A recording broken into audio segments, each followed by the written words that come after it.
إلى ثمود أخاهم صالحا قال يا قوم اعبدوا الله ما لكم من إله غيره قد جاءتكم بينة من ربكم هذه ناقة الله لكم آية فذروها تأكل في أرض الله ولا تمسوها بسوء فيأخذكم عذاب أليم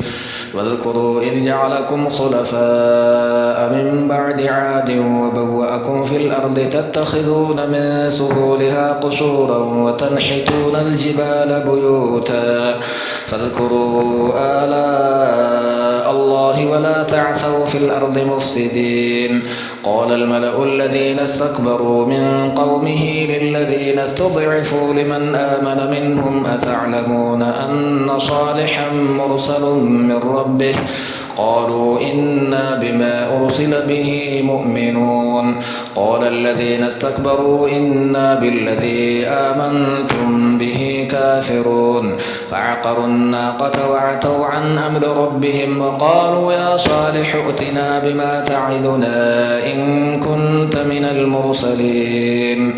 فأخذتهم الرجفة فأصبحوا في دارهم جاثمين فتولى عنهم وقال يا قوم لقد أبلغتكم رسالة ربي ونصحت لكم ولكن لا تحبون الناصحين ولوطا إذ قال لقومه أتأتون الفاحشة ما سبقكم بها من أحد من العالمين إنكم لتأتون الرجال شهوة من دون النساء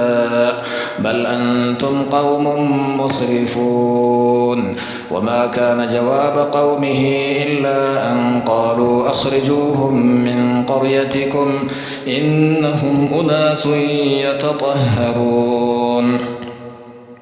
فأنجيناه وأهله إلا امرأته كانت من الغابرين وأمطرنا عليهم مطرا فانظر كيف كان عاقبة المجرمين وإلى مدين أخاهم شعيبا قال يا قوم اعبدوا الله ما لكم من إله غيره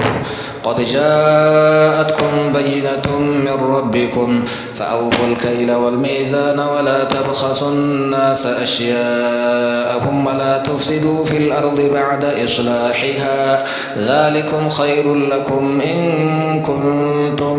مؤمنين ولا تقعدوا بكل صراط توعدون وتصدون عن سبيل الله من آمن به وتبغونها عوجا واذكروا إذ كنتم قليلا فكثركم وانظروا كيف كان عاقبة المفسدين وإن كان طائفة منكم آمنوا بالذي أرسلت به وطائفة لم يؤمنوا فاصبروا حتى يحكم الله بيننا وهو خير الحاكمين.